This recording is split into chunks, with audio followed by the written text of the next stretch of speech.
Hello everyone, welcome back to the Captain Logan Show. It is me, Captain Logan. And look, it's also my fantastic chat moderator and producer, DJ Martinez.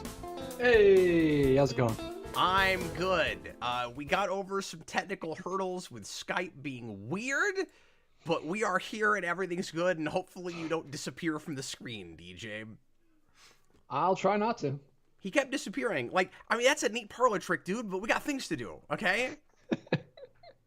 And at the very least, wait until the show starts so that you can, you know, do your master illusions on the channel and impress everybody. Except they won't impress everybody. It will just look like technical difficulties. Yeah, that's the only kind of illusions I like to do is ones that seem like technological accidents. I can snap my fingers and make windows disappear. Ooh. Some things are me the whole time. Some things are too technical and too digital to be magic tricks, don't you think? Especially over the internet. Like, I don't think sleight of hand works from 800 miles away. No, because you got the lag helping you. It's like, oh, I didn't see where that ball disappeared to because there was 2 seconds of lag as his arm went flying over there. Yeah, exactly. It's like that short film horror idea I had recently that I want to call The Buffering. Oh yeah, that one. You didn't tell me about that one. Did I not tell you about that? No. I'm trying to remember where that came up. Oh, maybe it wasn't even on the channel. I think that came up on a writer's meeting that I had last week. Okay, Cap was just in the shower and thought of this idea. And yeah, it's like a person that keeps freezing but freaks you out because they're actually doing it on purpose. You're like, ooh, the buffering. Well, I thought it was someone who buffers in like real life, like in front of you. Ooh, that's even better, but that sounds like it would be a little bit more expensive than what I was thinking. You know, you need actual effects for that, or just a really good mime. Anyway, everybody, thanks a lot for being here tonight. We sure appreciate it. We're gonna do a lead-in topic here in a little bit about the Spawn movie. It feels like we've been talking about this for 6 years. You know why? Because we've been talking about this for 6 years, and we've had this very. Well, I haven't. Say that again. I haven't. You have. Well, I mean the universe, the comic movie, you know, universe. Everybody's been talking about this for a long time, and it's been like The Boy Who Cried Wolf, which sort of sounds like what the plot for The Buffering should probably be, where Todd McFarlane just keeps saying, hey, I'm working with Blumhouse, we're gonna have this movie, and I'm like, well, I know how long your script is, and they ain't making that the way the way you wrote it. And he's all, I'm gonna write and direct it, and I'm like, I'll see that one, I'll believe that when I see it. And now it finally sounds like it potentially may really actually happen. And I saw somebody at the front of the show that was like, yeah, well, I need a trailer before I even believe it. And that is totally fair. But it's like people had that with some of the earlier DCEU stuff. Because things kept getting announced and then canceled. It's like, oh, we're getting an Aquaman movie. I'll believe that when there's a trailer. And then, you know, finally that happened. Well, Blumhouse is acting like it will be 2025, and there's no possible way it gets delayed, which I think is really funny. Because I think at this point, it is probably like 95% sure that we will indeed finally get this movie. But I don't think they should be promising even a year right now. And I don't think anybody in the climate that we've got at the moment with movie making should be promising a date or even a year for anything. Like, yeah, we got past the screenwriter strike, and so things are gonna, you know, start up again relatively soon. But I think the actor strike is still on, is it not, DJ? Mm-hmm.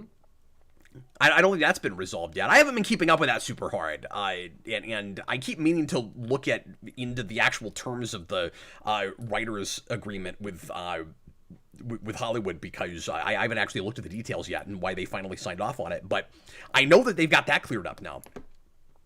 Yeah, it went pretty well for them. They got some good stuff. But don't you think you're crazy if you promise anything right now? Yeah, it's weird that he would give just say we're working on it. Yeah, well, and this isn't McFarlane giving the date. This is Blumhouse. Yeah, I know. I looked it up after you said that today. Yeah, which is why oh, that's who you meant by he. Yeah, and that's why Wait, why is there a... Did everything in Skype just suddenly change? I just got, like, a thumbs up through Skype on your screen. It was very strange. I don't know what that was. Weird. I don't even have the chat open. Yeah. Someone else is in here. What is Hello? happening? God! Thanks for the thumbs up, God. Yeah. Anyway, we'll talk a little bit more about that here in just a minute. We're gonna spend the he's flying. I don't even know what's happening. He's testing outfield, man. Testing his wingspan. Oh, right. I get the reference. I've never seen a Blumhouse film, so I have no. They don't usually do like properties, right? They usually do original stuff or like really low budget horror stuff. Yeah, I mean, I think the closest... Well, yeah, like, they've started their own franchises, obviously. You know, they've got their own long-running franchises. But it made a lot of sense...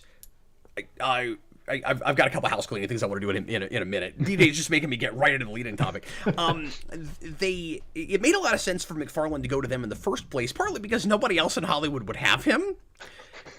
And so it looked like it was going to be a much smaller, more low-budget thing.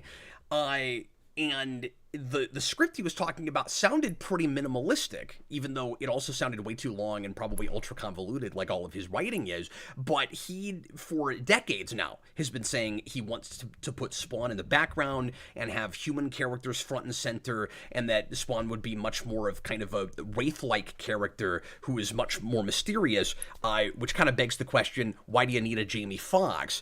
And given that Jamie Foxx is still attached, and Blumhouse is now talking about the project like it's a bit different from what McFarlane was pitching, I bet it's to give Jamie Foxx a bunch of screen time. And I think we're going to get something a lot closer to another origin story. And I think it's going to be very likely now a lot more of like a remake of the 97 movie.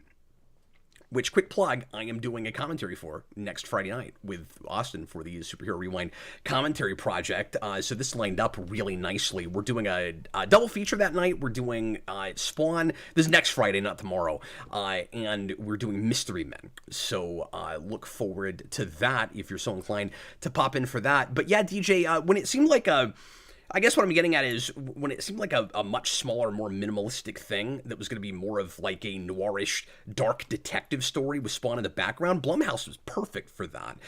But now it sounds like they're probably going to throw more money at it.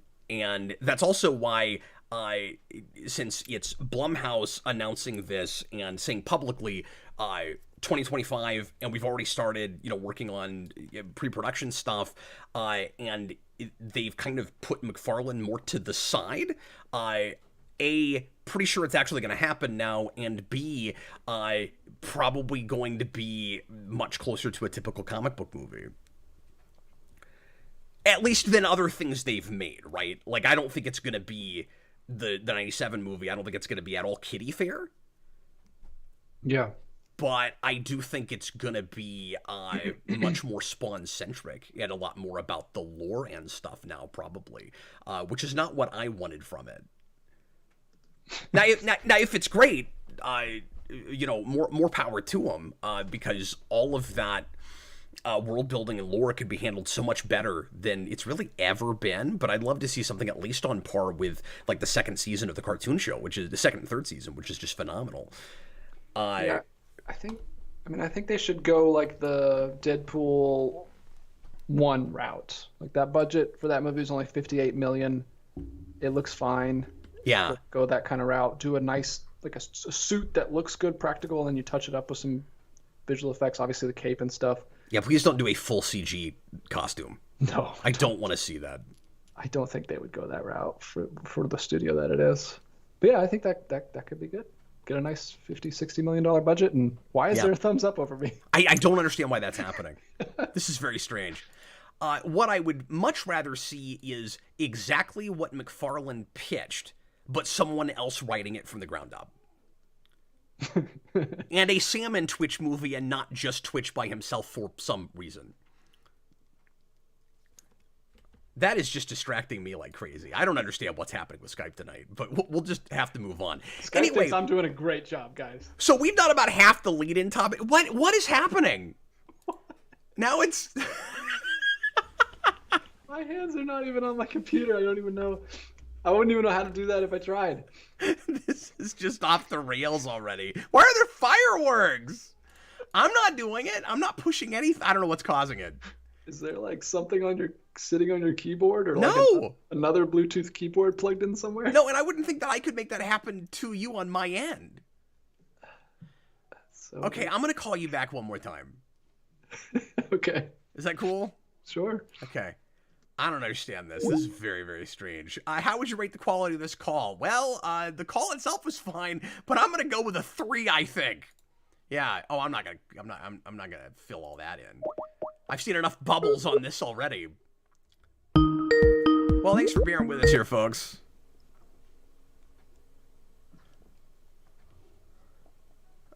If it keeps happening, it might be fun just to see the variety of different effects that happen. Yeah, that'd be fun. Anyway, I'd like to see that. So here in a little bit, I will read McFarlane's the quotes about this announcement, and then we'll just move on to your questions, folks. We'll answer anything you guys want to talk about throughout the couple of hours. We'll take a break at the top of the hour like we usually do, and if you'd like to make sure that your question, whatever you want to talk about, geeky anything within reason, you can leave a super chat in any dollar amount that guarantees that we'll talk about your topic, but don't feel like you have to do that. You certainly don't. You can leave a regular comment, and we'll try to answer some questions from there tonight as well. Tonight, we're not going to do a super chat goal or anything, but if I hear a question that I love so much that I want to ramble about it for 45 minutes, I will give it its own show. So that's the special thing we're going to do tonight. If we hear whatever the best question is, if I think it's worthy of that, I'm not going to promise that I will definitely do that with a question tonight, but if the comment of the stream is worth talking about, I think, for an entire show, I will do that next week or the week after. So try to make them really, really cool tonight. And best question gets its own show. And then, help me remember that we're doing that tonight, DJ. And then, quick plug for tomorrow night's stream. Austin is out of town for Canadian Thanksgiving. Hilariously, he kept expecting me to remember that he was going out of town this weekend. Like, I know when Canadian Thanksgiving is. So tomorrow night, Jason and I and his little brother Freddie, for at least part of it, are going to blind watch Power Rangers Cosmic Fury, which just dropped last week on Netflix. I've watched the first couple of episodes, but haven't finished it, and I thought we would do... I mean, we're going to watch all of it, but I'm not going to prepare for it before we jump in tomorrow, and you'll get our immediate reactions to the rest of that show. If you haven't been following Power Rangers lately, Lord Zedd is the main villain of the season. I almost want to say Lord Zedd in air quotes, but he is the big bad. The voice is odd, but DJ, the suit looks better than it did. It's not... It's not as bulky. It's not as insanely muscular. Okay. It's still got the weird horn things on the sides, which I don't really care for. I can't see you, by the way, if you're doing. Oh, okay. If you're doing some kind of horn thing with your hands. I'm also not totally sure that I want to screen share. Okay. Because I think that might have something to do with why that was happening. Okay. Well, I don't know why it would, but anyway, I'll try that though. I'll unscreen share if that starts happening again. Okay. Anyway, but yeah, he has these weird things on the sides of his head that he had before, and I don't know why that's there. And then David Yost is in it, and palling around with that Ranger team for the whole season, and it is ostensibly the last season in the regular continuity before they reboot, although we don't know for sure if they're not going to extend the original continuity just without Sentai footage down the road. They've been insanely hush-hush about all of the rebooty things apparently they're doing, so we're just going to have to kind of wait and see, but we know they're not using Sentai footage anymore, regardless of what they end up making after this. So it's the end of an era regardless, and so Jason and I thought, given an extra Friday, we would go ahead and stream that and chat with anybody that wants to watch it with us.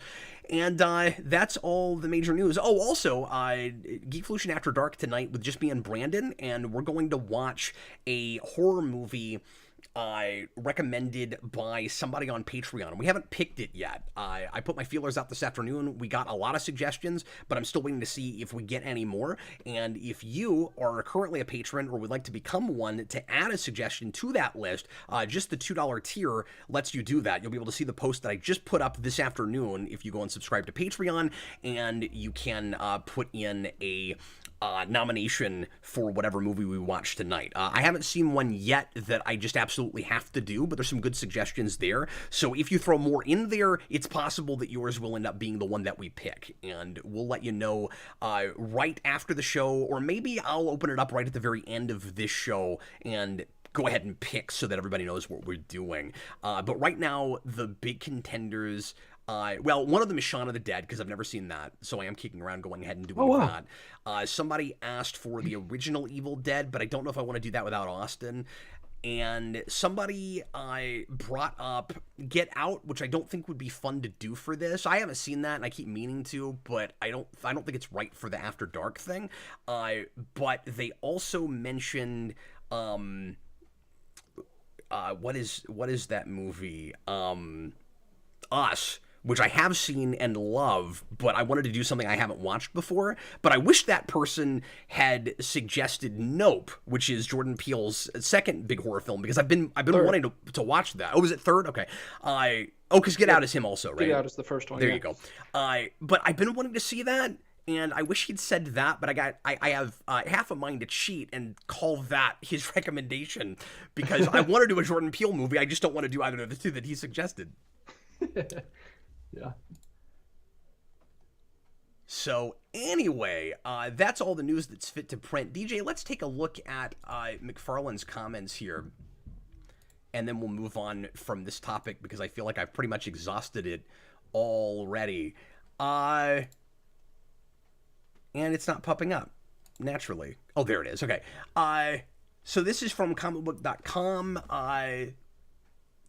Let's see, 2025. So this is from Blumhouse. This is from Jason Blum. 2025 is when Spawn is going to come out, Blum revealed to comicbook.com during the press junket. Oh, this is actually the exclusive. Okay. He says, I'm glad this is the article I pulled up. He says, I stand by that. I stand by that. If you say it twice, it's a lot more believable. Was he responding in like verse? What the heck? Yeah, next time could you give it in like iambic pentameter? And then comicbook.com says, originally, I kind of went through this, but I'm going to read some of this anyway. Originally, this new Spawn movie was intended to be a much more low-budget, horror-themed imagining of the character. By mid-2010s, the Spawn character and comic book creator McFarlane was parading around a lengthy script for the film. Yeah, he was. And making it known he intended to direct it as well. I mean, he's been on about this for 10 years now, and he's been on about a Spawn reboot since immediately after the first Spawn movie. Blumhouse took him up on the offer in 2017, and Jamie Foxx was set to play Spawn. If memory serves, there was a moment there where it looked like Jamie Foxx was going to be out, and maybe Blumhouse wasn't going to make it at all. Like, you could kind of tell that negotiations were really breaking down, and that they were not going to come to any kind of creative consensus, because with McFarlane, it's my way or the highway. His creative, like, I'm kind of surprised this looks like it might happen now, because his creative consensus is, I get to do everything my way, or we're not making it at all. And I'm wondering at this point how much of it is just he really wants to see this finally happen, and how much of it might be how much money he's going to make from it. Did he get any control in the first movie, or was it just kind of taken from him? It was pretty well taken from him, and you can tell by the way that movie came up or came out. And now I'll read his comments, which will kind of illuminate that as well. He says, my original plan has gotten tripped up a bit. You deal with a lot given Hollywood. None of that should be surprising. But you start bringing on A-list people, and we're bringing on A-list people. Not just one, but multiple A-list people. McFarlane's got the best people, DJ. He's got the best people. and it's going to continue to grow. What they're not going to want to is to do a cheap, low-budget movie with all these big-name people on it. That's not why they're signing up. And my question, again, DJ, is how did they get McFarlane to think that they were going to make anything close to the film he pitched or he gave them a script for with Jamie Foxx attached when he was going to be mostly in the background and you probably hardly ever see his face? I don't understand this. Yeah, I don't know. Like, it's crazy. And I also don't understand why McFarlane would be naive enough to think they would shoot that script, given that they're going for A-list talent. It's like he wants his cake and he wants to eat it too. He wants it to be a big high-profile thing that is very low-profile. And yeah, it'd be great to have some major stars in a much smaller movie, like the DC Joker thing. But Yeah. but I don't know why he exactly expected that. Not with Fox's Spawn. I could see like a big, and I can't remember who it was. Wasn't it Jeremy Renner that was supposed to be Twitch? Like they were gonna have a big star play the main human character, which makes a lot of sense. But the idea that you'd have somebody huge playing Spawn that wouldn't be the lead character, nonsense. Well, doesn't he almost trade exclusively in nonsense these days? I can't take him seriously after. I love how you say these days too. Well, I can't take him seriously after I saw the YouTube video with him talking about how the Tom Hardy Venom movie was good because they got Venom's look right this time because he was big. Yeah, but at least he's consistent. That's all he cares about. The man's never been a story guy, which is why he shouldn't write stories. Well, he's got to write it and direct it, sir. Oh, and there's a part of me that still wishes that I could see that movie, the alternate. I don't know if what I'm about to suggest is even legal. It would be like the Munsters movie that you guys watched last year. Oh no, don't say that. But probably. At least in the competence or lack thereof in the directing and the production value, because you wouldn't see the money on the screen. But because he'd insist on probably doing too much himself. I imagine Todd McFarlane like moving lights around and stuff.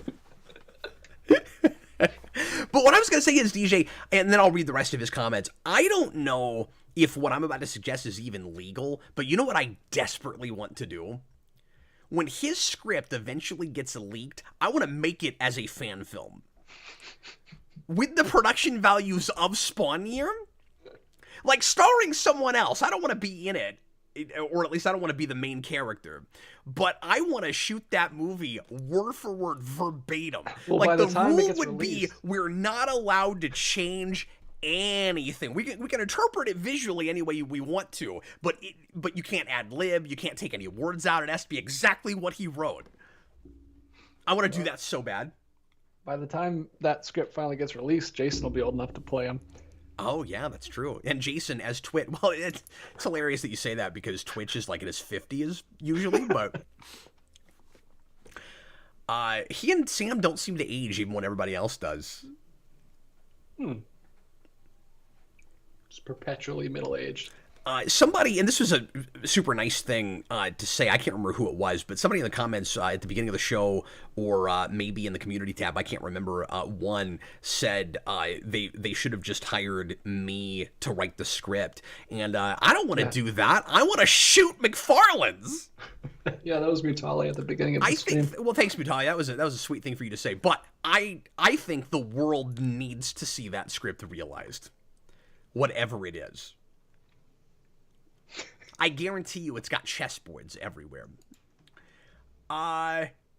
Let's see. They're not going to want to do a cheap, low-budget movie. That's not why they're signing up. They're not looking for a big extravaganza, but they're also not looking for an $8 million horror movie budget. To which I say, okay, so what it's going to be is big popcorn fare made on a budget. Made on a relative budget. Yeah, maybe 30, 40 million. Yeah. As for tone, McFarlane's last update made it pretty clear what the current version of the Spawn reboot is going for. I think in between The Boys and a traditional horror movie, which honestly sounds good, if that's what they actually end up making. We've got a different group of people on board, and they might not be as darkly bent as I am. I thought that the writers were listed here, but I don't see them. But this movie's got like 3 writers now. And I bet McFarlane's name won't even be on it for story. I bet they'll change, well, maybe it will, but I bet they'll change so much of it that they could almost take his name off of it. And, I mean, honestly, he could still get a story credit just for being the creator. Especially if they adapt any origin. Mm-hmm. I'll go in a minute and see if I can find the names of those writers, because I think another article had that. If you ask me, I'd make it ugly, dark, make children cry. He's very consistent. This is what he's always said. But the play we're trying for, and we'll see whether it works, and we'll know by the end of this year, we're taking a pretty big moonshot of what we think we can pull off in Hollywood. That thought just trailed off. If we can pull it off, it will be a big deal financially. And once you get into those conversations, they're going to want to do it in a way that they can get them their money back. Well, yeah, that's all. It's a movie studio. That's always the goal. You always want to get your money back. Anyway, I just wanted you guys to hear the ramblingness of that. Let me see if I can find... Thank you so much. Aren't you glad that I read that out loud? I didn't get you anything. Let me see if I can find the names of these writers. It's weird that article didn't have them if they're indeed. I love that he's like, yeah, we're gonna make children cry. We're so cool. Yeah, okay, here it is. This is from Screen Rant. Todd McFarlane isn't directing the Spawn reboot, thank God, but as the creator, the franchise has been involved with the project alongside Jason Blum. Scott Silver, Malcolm Spellman, and Matthew Mixon are on screenwriting duties. I don't know who any of these guys are just by their names, so I would have to look into that. For a second, I thought maybe one or more of them had worked on Invincible or something, but I don't know. So I'm gonna have to.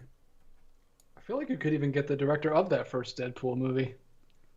He might not be bad for this, although, again, I think you want something kind of more stylish than that. Like, I would actually want more of a, I don't want to say auteur, but like a guy with a real horror vision. Oh yeah. To make that movie. I wish Bendis would write it. Even now, I mean, Bendis' comic work has not been great lately at DC and stuff, but I think he could probably go back in and hone what he had back in the Sam and Twitch days in the late 90s. Because I don't know if you know that, DJ, but that's where Bendis gets his start. Oh, wow. And those first few Sam and Twitch arcs are really, really good.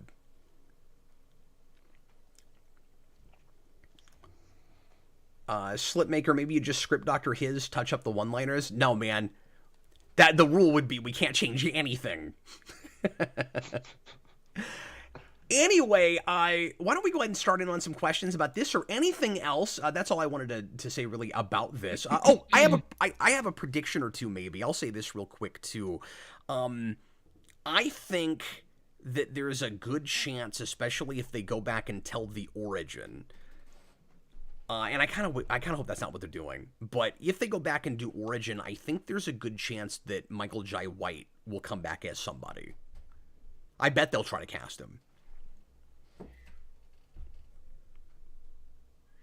Probably. As either a cameo or one of the main supporting characters. Like, he could be Terry Fitzgerald or something.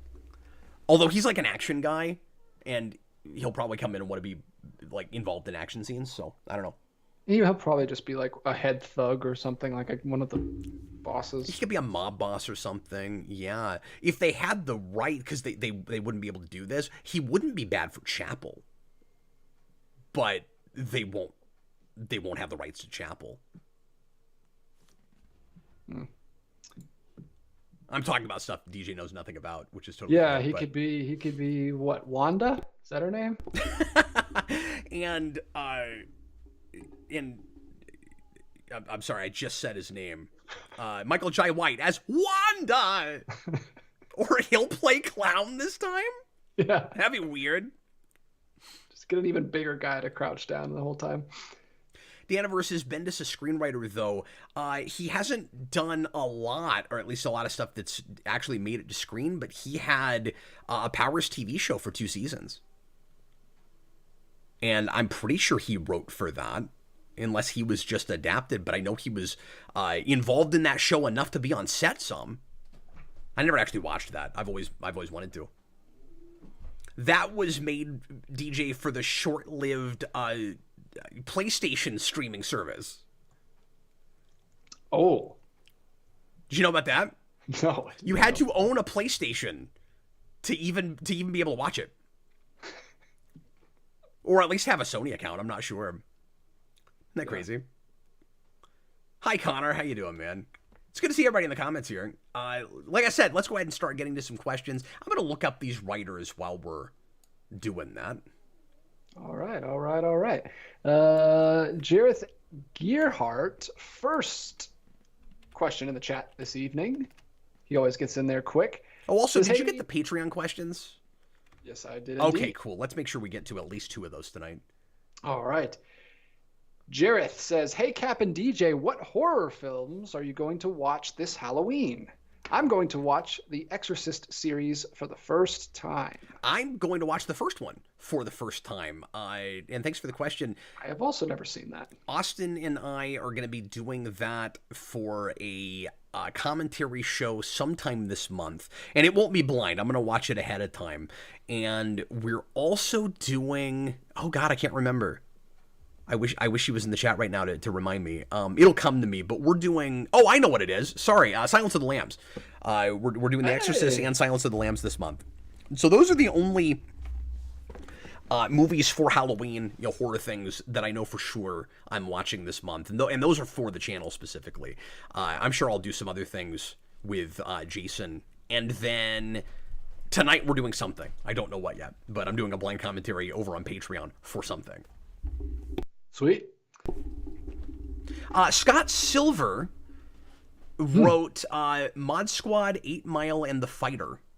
So he's got a track record. Yeah. I don't know about these other guys yet, but I found one. Cap is on a mission. Yeah. Well, I should have done this ahead of time. But the problem is I misread one of these articles, and I thought that it actually said their writing credits, and I skimmed over it, and then it turned out it didn't have that, so now I got to find it.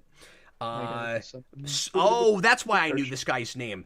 Sorry, Malcolm Spellman is one of the Falcon and Winter Soldier guys. So,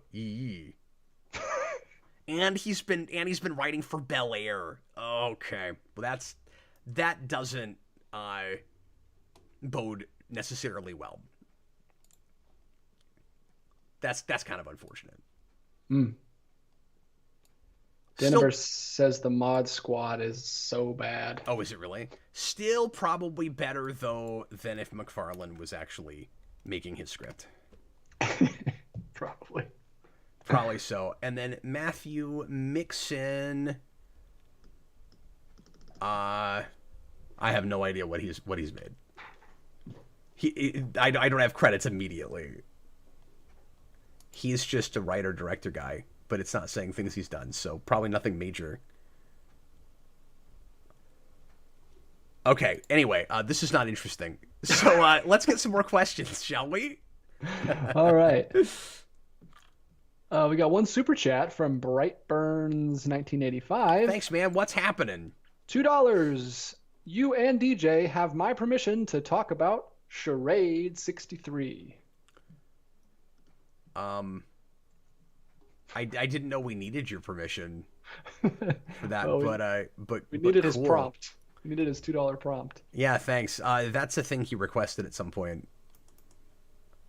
Oh, so he's the reason you watched that. You like that? Yeah, but I'm not sure why he's trying to get us to talk about it again. I don't know. It's a good movie. Yeah, I need to watch it again because I've only seen it once and I wasn't really into it. This guy did something called Yesterday Was Everything. I don't know what that is. Oh. Yesterday Was Everything. Yeah, apparently it was. Daniverse says I'm putting him back to sleep. You know what, Daniverse?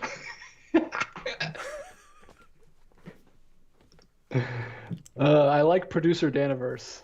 That's all right. I'm falling asleep now myself. Let's mosey right along, shall we? Feel free to go to any kind of questions you want to, and throw us some more, guys. Go ahead, DJ. All right. Speaking of Daniverse, he gave us a few here. Are there any actors? Oh, hold on. I forgot the gong earlier. Okay, there we go. Did that. There you go. Brightburn. Are there any actors you've gained newfound appreciation as performers, as in they've gotten better as they've gotten older? Oh, interesting. God, I would have to really noodle that. It's a tough one, yeah. I'm sure.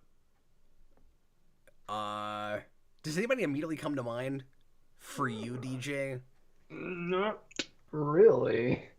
Like someone I didn't like, but then they grew on me after a while. I mean, I've had actors like Natalie Portman where I just like waited and waited to finally see a movie that I was impressed with her in, but I'm not sure how much of it is she became a better actress and how much of it was just she picked a good project that she really fit well for. I don't know. Or maybe like sometimes actors will get the right director with them, it'll really click, and you'll get this great performance out of them that is very rare for them. Now, that's not to say that Natalie Portman, before, what is that kind of pseudo horror movie I saw her in that I liked her a lot in? Magic Music Bear. Yeah, I can't think of the name of it right off. But she's good in that. She's also good, of course, in V for Vendetta, but I didn't finally sit through that until last year. So. Yeah, so it's like you can't really say this unless you've seen everything they've ever been in. They've probably done a lot of good stuff that you just haven't watched. Yeah, exactly. But I mean, you could say it for your own experience, I guess, where it's like as they've gotten older and you keep seeing them in things, you finally, like, and I guess. I can't think of a good example, but I could see people having that. And I bet asking that question, he maybe has this with somebody where you've seen them in a lot of things because maybe they're just in the kinds of things you like, right? And then finally a place clicks in where now they're a good actor, and everything past a certain point you're appreciating them in, but not before that. Yeah. But I can't really think of a Connor, time I've had that. Connor says Channing Tatum. Victor Herman says Leo DiCaprio. Oh yeah, that's a really good call with DiCaprio. I'll second that one. Annihilation is the movie. Thank you guys. Yeah. Connor also said Timothy Chalamet. I don't know what you're talking about there, Connor. He came out. He was always great back when he was making YouTube rap videos. I will say I never liked Halle Berry in much of anything, and then she was shockingly good in the John Wick movie she was in. But then again, that's a thing where I've gone backwards and seen her in one or two things that she had a better performance than stuff that I saw, when I was younger. So you're right. I mean, a lot of it is just if you watch a whole actor's catalog, you'll either find that they're not a very good actor or you just didn't watch the right stuff, right? Yeah. It's going to be one of those. EMC says Cap's answer is Zoe Saldana. No, it's not, though, because it's still that thing that DJ's talking about, where I had to see her in her specific performance in Endgame before I finally put together that she knows what she's doing and she's a decent actress. It wasn't that was the first performance that she finally turned in that was any good. It was that something about what she was doing didn't click for me in anything I saw her in. And then I went backwards and saw her in a couple of things and liked her earlier performances. And even liked her in stuff with like the same performances I hadn't appreciated before. Something clicked in. I like her now. It's weird. I like her better in maybe not the Star Trek movie so much. I just don't think she was really necessarily the right cast for that. But also, I didn't like the Spock romance thing with her and all of that. So like that, a lot of that's not her fault. But I liked her better in the Guardians movies after that performance, and she's really good in 3. But I saw her in, I just can't think of names of things tonight. I saw her in that, early 2000s movie about the guy who lives in an airport, and she plays, ironically, an obsessed Star Trek fan that works in an airport, and and like 5 years before she's in Star Trek, and she's fantastic in that. Interesting. Yeah, what is that? The Terminal? Oh, The Terminal. You ever seen that? No, I haven't. That movie's cool.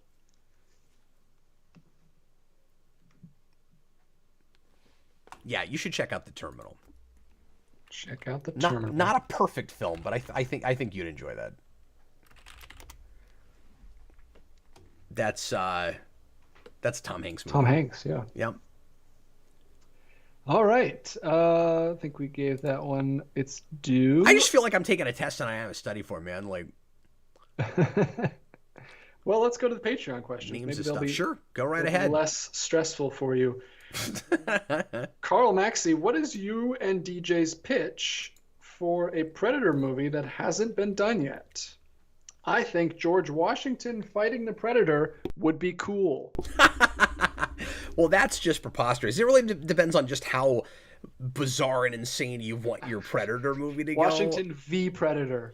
Yeah, I mean, I want a vignette film where the Predator is in a bunch of other franchises that are all disconnected, but the Predator, like, connects all the franchises, you know? I want his now. That's amazing. Like, you make it this Dawn epic... of democracy. You make it this epic crossover thing, but all the different things don't cross over. It's just the Predator versus whoever, and they're all 15-minute vignettes.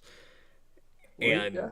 So, you know, you have Predator versus RoboCop, and you have Predator versus the Matrix, and but then you just get like real off the beaten path, and I don't even care who owns what, you know. After a while, like, this is not possible. But after a while, you get, like, you know, the Predator versus James Bond, and oh no, it's back! It's back. A dinosaur story. I don't understand what's happening with that. Yeah, I've never seen a Predator film, so I don't know what I would even. What I would even say. Yeah, I think the last one was about like her, like a Native American woman. No, I do want him to jump around time and do more of that kind of stuff. Yeah, that'd be cool. Like a Roman times one. Although Sword and Sandals movies never work anymore. Like they always, like after Gladiator, every single one has bombed. Yeah, I don't know if there's been a good one made that just didn't make money, but I kind of doubt it. But yeah, I also don't know how much you can mine that idea of the Predator jumping around history or Predators like constantly coming to Earth. I don't know how many times you really want to do that. Yeah.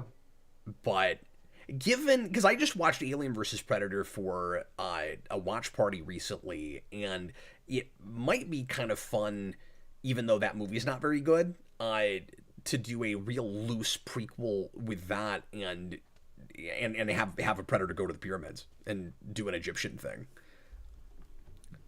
Just because I was liking the kind of Stargate aesthetic of that, and I think that's the first time period and region of the world that I would want to take the Predator is Egypt.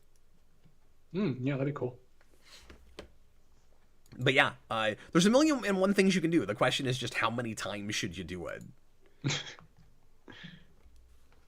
Let's do another Patreon here. Yeah, sure. What? Okay. With the negative, this is GB Rogo. With the negative response to Secret Invasion, do you think Marvel will try to retcon it eventually? I know many people who actually really liked Talos and hate how pathetic his death was. Same with Hill. For me, I can't get over how badly the character assassinated Fury. However, this show would also be hard to retcon. Yeah, I mean, spoilers, but who cares? And what's amazing about that question is that it's almost like you guys were really kind for some reason and careful not to spoil anything from that show for me until I did the Clockwork Orange thing and made myself watch it, because that was a painful experience that Austin and I hardly managed to get through. And if you go look at that video, it is absolutely nonsensical through a lot of it. I need to finish it. I only got like halfway in. There was no. I can't even believe you watched that, because there's no. I don't know how you watch that without also watching the show, but then I don't know how you'd actually watch the show. You turn us off just so you didn't have to watch the show. It's really just everything about it is incorrect and boring, and scenes that go on for 19 years that I don't care about. And yeah, lame is the operative word here, but I don't think they'll have to retcon it until they decide to flat out reboot the entire MCU, because I think they'll kind of just avoid doing any Skrull stuff down the road. Although they'll be the new Inhumans. We know Nick Fury is in the Marvels, so I mean, I guess there's that whole thing is going to be awkward when people go to the Marvels. You know, the 6 people that actually see that and didn't pay attention to Nick Fury and are going to be like, well, this is a sequel to Captain Marvel, and you have Nick Fury here, so where is Talos? Like, shouldn't he be? Oh, he's dead. And of course, they'll probably have to like recap all of that in blatant dialogue toward the beginning of that movie, right? Like, oh yeah, man, we sure missed Talos. Oh man, it'd sure be nice if Nick Fury had his old friend to pal around with, but she's dead now too. But post that, I think that whole side of the universe we'll just ignore and forget about entirely.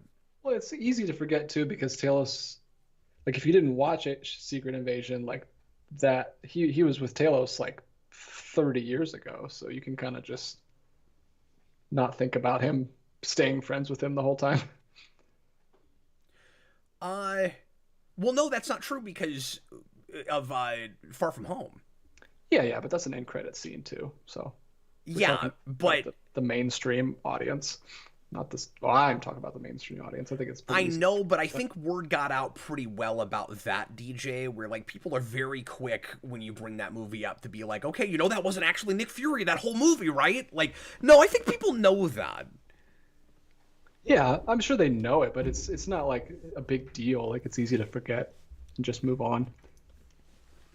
Yeah, I guess so. But all I'm saying is they're not.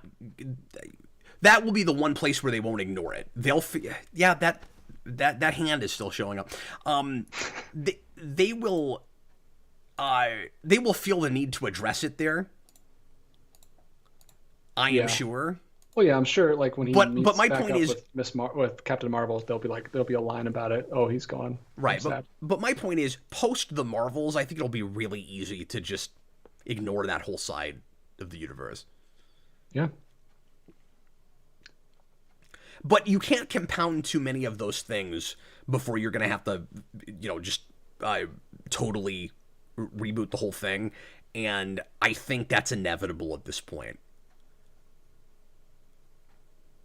We've talked about all of this a lot, so I don't want to rehash things too much, but like, you've lost enough goodwill at this point, and just in general, the bigger thing is just in general, people aren't excited about the universe on the whole anymore. So now it's going to be about individual projects, and it'll be it would be a tall order, DJ. It would take a good long time to have enough hits in a row that are setting up something that people are really excited about in seeing all these things connected and interlocked again. Ergo, when they make really great standalone movies that people actually go see and make a lot of money, it's not going to matter that they're in that universe. So you might as well start over. At some point. That's kind of how I feel about it at this point. Yeah. It's going to be interesting to see. And I still say I'm hesitating because there's some things that I've brought up with the Superhero Rewind Discord that I haven't talked about on camera, and it's hard for me to remember what things were for a video and what things were for a call. Because in my brain it's all the same. It's like I was talking with those guys, but it felt like we were kind of making a big collective video, and then we didn't record it, and I wish we had, because it was really good. Those guys had some really great points, but it seems to me like inevitably they've got three possible tracks, and one of them seems too tall of an order, which is we continue on with this continuity, and again, eventually we introduce or build up enough characters that people are really excited about that we can start building our hits one after another like we did before. I think without some kind of reboot, that's a little bit of a tall order. The second thing to do is to cold turkey, straight up reboot and just start everything over without connecting it to the MCU whatsoever. And the third thing to do is maybe what multiverse should have been in the first place, which is use the whole multiverse idea to introduce a different universe in a soft reboot kind of way that people will care about again, because you're bringing back characters that they used to, that they loved, that was the reason they were there in the first place, that you've gotten rid of now, recast with different actors. And so there is a way to soft reboot us into a new MCU that is connected to the last, and I think the likelihood is that that's the way they would handle it, but that's probably what multiverse should have always been, instead of being a big story. And if not that, it should have been a bunch of different worlds that all have, like, a movie or new franchises that are interconnected only in the sense that they exist in the same multiverse, but they're just all a bunch of different worlds. Sort of like the way DC has been making some unrelated DCEU movies that are sort of like Elseworlds things. And it's really easy to, in hindsight, say that's what they ought to have done, but that's what multiverse should have been. It should have been a soft reboot, although they couldn't have known that they were going to need one until Disney Plus kind of fell apart the way it has. I just keep feeling like you're agreeing with everything I'm saying because there's this bubble over your head with a thumbs up. It's hilarious. Thanks Skype, for making me seem more excited about MCU than I am. I want that to happen at some point when I make a point that you violently disagree with. You know what I mean? Like, I want to say something that you're totally not with me on, and then there's just this thumbs up next to your head. Well, I mean, none of that sounds good, what you just said. I don't really want any of that, so I guess it already happened. We got a super chat from Andrew. $1.99. Are you confident in Disney Daredevil? Sorry, I'm distracted by Thomas Lowe's comment that says you guys are a bored collective. I don't understand what he means by that. No, I'm not at all confident in Disney Daredevil. I've been saying that a lot lately too. Yeah, how can that be great? None of, like, with the track record of the Disney Plus shows. They just haven't had their heart in the right place lately. I mean, it just hasn't been creatively driven enough. I guess that could be the one they all get excited about. I don't know who's writing it. Yeah, maybe so. But I'm having a hard time talking about this stuff without just rehashing things I've said a lot before, so bear with me.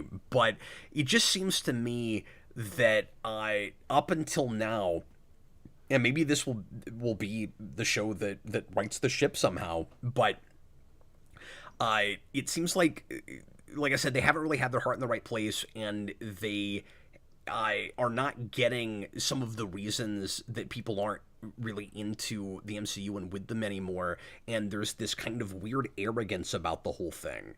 Like, they're trying to at least make it seem like they're too big to fail, even though they clearly aren't now. It's very strange. We had this weird thing that happened, DJ, during the watch party for Secret Invasion, where people just kept begging us to do a speculation cast for that Daredevil show, and I'm like, we don't know anything. Like, what is there to speculate about? And we couldn't decide if people were trolling us or not. They're doing it again in the comments here too, and I don't understand it. Where they were like, and even before people said speculation cast, they were like, we need you guys to exhaustively talk about the Daredevil Disney Plus show, and I'm like, there isn't a show yet. What is there to talk about? I don't understand that. 2 people cast. Yeah, that's all we know. And we know that it's 18 episodes. Which could be a really good thing or a really bad thing. Because that could be a horrible thing. Yeah, because could you imagine Secret Invasion if it was 18 episodes? I know. I know, because if it's real episodic and they just tell a lot of really cool stories with maybe an overarching story throughout it, it could be really great that it's that long. But if it's just dull and meandery, and I have to sit through it, and it could be dull and meandery and be episodic, that is still possible. It could just be a bunch of nothing stories. Or it could just jump the shark real hard, It could be, like, way too goofy and lighthearted. Or even worse, it could, like, kind of feign grittiness and darkness and not earn that at all. It could just be 18 episodes of what I've heard people say She-Hulk is like. With just Daredevil, because he was in that show. Like, I don't know. I say that because I haven't watched that show yet, which we may do a blind commentary on. That'll probably be at least more fun because it's like trying to be a comedy, and if you don't think it's funny, you can laugh at it for not being funny. Unlike Secret Invasion, which is probably just, like, less dull torture. There's probably more stuff on the screen to talk about because yeah. People complained that it was unfunny and cringe-inducing, and it insulted people, but I didn't hear anybody talk about, like, how bad the cinematography was and that people looked like they were all standing on green screen, even if they were just out in the woods. Hey, Samuel Jackson can't be bothered to go out to the actual woods. Come on. Thomas Lowe says that Speculation Cast would be about they can adapt this and that comic book story arc. That's it. Yeah, and if you've read Born Again or you've read other major Daredevil stuff, you know what things they have to mine for. James Egan, She-Hulk is 9 episodes, so get ready, Cap. We might split that one up. I don't know if we'll do all that in a single evening. Because I want to say it was a mercy that Nick Fury's show, that Secret Invasion, I almost just called Nick Fury, that Secret Invasion was 3.5 hours long. Is the shortest of those, but it felt like 9. Yeah, it would have been much funner. It would have been much more fun to do a like a WandaVision watch party. Yeah, that's even longer, but it's just. But a lot of that show's at least decent. Not a slog. And varied, and there's more. I mean, I would, and we did that with the Discord at one point, so I probably won't do that on the channel just because I've done that exercise myself. Cool. We did do a spoiler cast for that back in the good old days now, when we thought that we were going to care enough about these shows and they were going to matter enough and be watchable enough to do a discussion on each of them, and I quit doing that. We're thinking about doing them in Marvel Mania Phase 3. That was the plan at one point. Yeah. Good. That's yeah. That's a dark universe. No, it is. No, not going to do that now. Yeah, and I'm not going to feel the need to do those, to, like, make an exception for them as TV shows on the Superhero Rewind commentary project just because they're part of the MCU. I haven't seen WandaVision since it came out, and it's coming out next month on Blu-ray or 4K. So yeah, maybe I'll pick that up and finally rewatch it. Let's see. We just got. Yeah, I'm having a hard time getting excited about going back to even the shows that I thought were okay with that stuff, just because I'm so not invested anymore. The only exception to that is I would like to rewatch. I'll probably finish Ms. Marvel at some point. I just keep forgetting about it. I watched half of that show and I never finished it. But you watched the good episodes already. But I would, yeah. I mean, you always say that, but I don't know because I haven't finished it. But I do want to go back to Hawkeye because I did overall like that show quite a bit. Yeah, I hope they put out a 4K steelbook for that too. I'd like to pop that in around Christmas. It'd be fun. Yeah, I'm curious to see if people actually watch Loki season 2. Yeah, because people were so unhappy with the ending of that show, and nobody cares about the Kang stuff now, and that show is still going to be all about the multiverse and time travel stuff, even if it distances itself from Kang. I just don't know how much people are going to care. Yeah, that'll be interesting to see. That one's already out. You can go buy the first season is out. You can buy that. But yeah, I don't know. Well, that's what It's I'm saying. hard- Is it's I'm hard just to say. wondering if season 2 is going to get very much viewership. Because that comes out, I don't know, in a month or two. Yeah, I think so. They've got a trailer for it. Okay, DJ, let's go ahead and take a break right now. All right. And we will see you guys in about 3.5 minutes.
All right, folks, we are back for the second half of the Captain Logan Show, and I just want to remind everybody that I am indeed doing Geekvolution After Dark tonight over on Patreon, and Brandon and I are going to be sans Austin tonight, but we're going to be watching a horror movie requested by Patreon, and we don't know which one we're doing yet. Right at the end of the show, I'm going to pull up the suggestions and go ahead and try to pick one and let everybody know what we're going to be doing, so you can decide if you want to come over and hang out with us over there. Once again, patreon.com/Geekvolution, just the $2 tier gets you access to that and lets you for the next well, I say an hour. We're already 20 after 8, so we might not go a full 2 hours tonight, but especially depending on what the question count is like, DJ.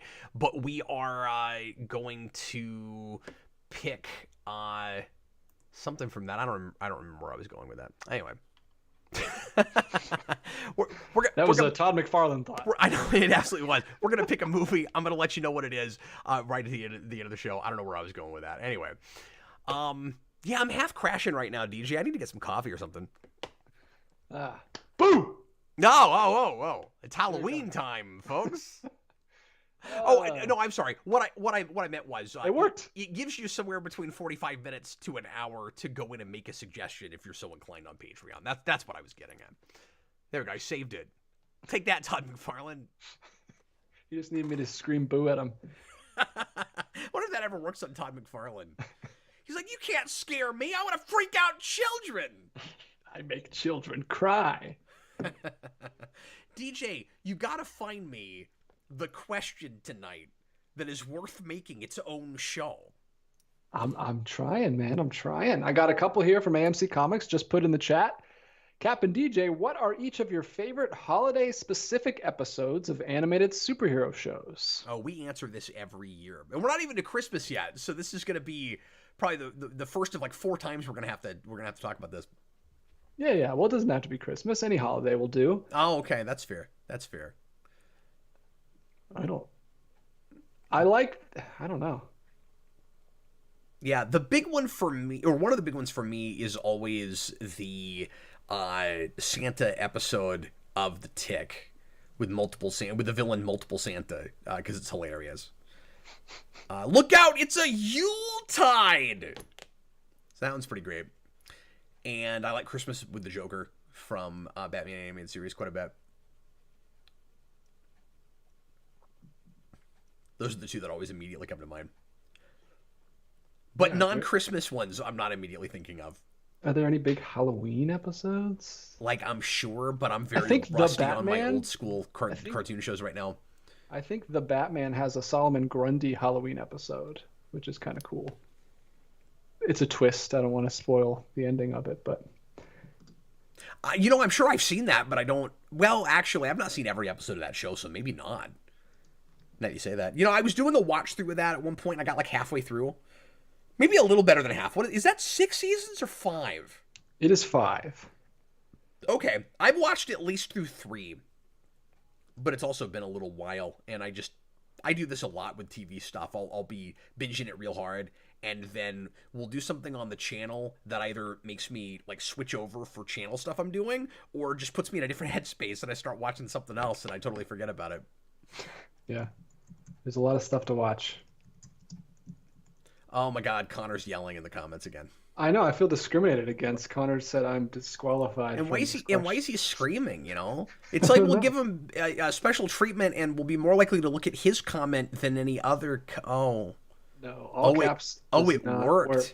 Yeah, you see, you gave in to the trolls. I did, and I think it's because why I'm. Warning, this is going to be a terrible joke. Do you... I love the jokes that start with that. Do you know why I'm magnetically drawn to those kinds of questions, DJ? Because he used the caps lock. He used my lock. Oh, yeah. Yeah, that's why. He used the caps lock. Yeah, that's yours. It's mine. I own it. It's my lock. We haven't even said what the question is. I don't even know if I'm going to do it. Yeah. He's cheating. No all caps, Connor. I'm going to need you to repeat it in a format that is acceptable to the show. Yeah, and you got to reword it, otherwise you're plagiarizing yourself. I'm being so mean to Connor for no reason. AMC Comics, real quick, says his favorite Christmas ones are Holiday Nights from TNBA and On Angel's Wings from X-Men Evolution. Oh, I've never seen that.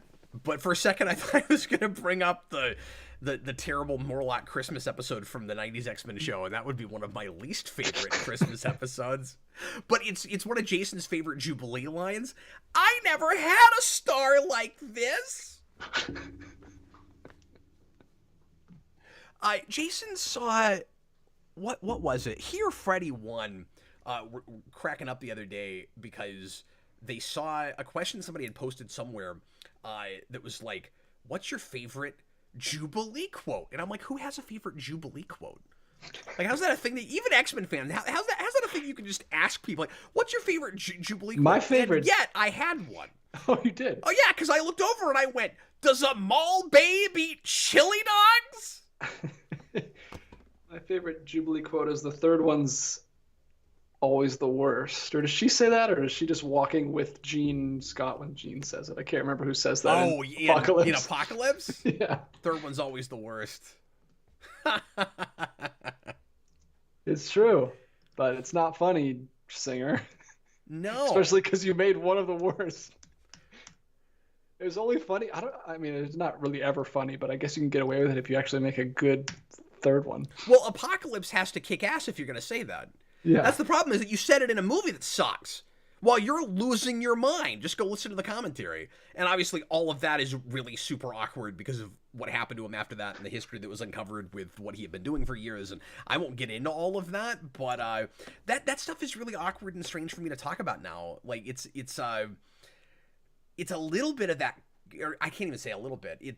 DJ, it's that Cosby thing where it's like, I still love X2 and I really like Days of Future Past, and I can't like not watch them just because of the guy that made them, but I feel like a little bit, I don't want to say icky about it, but I feel off about it. You know, like I've never been a boycott guy. Like I can separate the art from the artist, but when it's somebody with a really screwed up history like that, it bothers me the more I hear about it. Like, I made the mistake of going down the rabbit hole and really learning about a lot of that. Yeah. Like a lot of the alleged stuff with him and Spacey, and a lot of it sounds very credible and like it really happened. And again, I'm not going to get into it, but the Cosby thing is, I can't go back and look at things I liked from him because I can see the terrible person behind it. It's not masked anymore. It's really easy for me to see it. And with Singer, at least he's not on screen. Like, at least he's behind the camera. And a lot of the stuff that that he was accused of doing, I'm not seeing it influence the work all that much, so it's a little bit easier to put it out of my mind. But like with a Kevin Spacey, I can't even go back and watch anything with him anymore, or at least I haven't tried, like House of Cards and stuff, because I'm thinking back to episodes of House of Cards season 2, and I'm like, oh, some of the madness that he was accused of feels like it's directly influencing the show. Like, that really bothers me, and I have a hard time with it. So I could still go back to those movies, but I'm not gonna lie, in the back of my mind I'm thinking a little bit like, I wish this wasn't made by a terrible human being. It's interesting that you said that, because I thought you were going in the complete opposite direction, where it's easier to watch an actor because they're acting and they're not really in charge of the movie at all. But a director, like, you see a director who's controlling this whole, orchestrating this whole piece, and then you start to see like maybe some of the things he's doing with like the younger male actors. That's true too. It's like, ooh, that's even more, because he's controlling the whole thing. I don't know why that's easier for me to put out of my mind. Like, I guess if I knew more specific stories on sets with those particular movies, that would probably come to me while I'm watching it. But otherwise, like, if the movie's good enough, it's easier for me to be swept up by the fiction, where I'm not thinking about how it was made and what the behind the scenes are and stuff. But if the story was directly related to anything he was accused of, that makes it tougher. You know, like, and the reason the Cosby Show is hard to go back and look at is just anytime he's on screen with like really like attractive women and kids. And like, I know he wasn't accused of anything like pedophilic or whatever, but it's still hard for me to watch that guy interacting with kids. Yeah, I think he kept it all very secretive, so it wasn't anyone from the show. It was all like just random one night stands that he, did all that stuff too. Right. So I'm not talking about him with anybody in particular, but like, I'm still imagining it too much, just because, and it's bothering me that he's like trying to be or trying to look like a positive influence on children when we know some of the stuff that he did. You know what I mean? Mm-hmm. Yeah. Oh well, I want to get off this subject. No. Sorry, I don't know why I went to that place, but.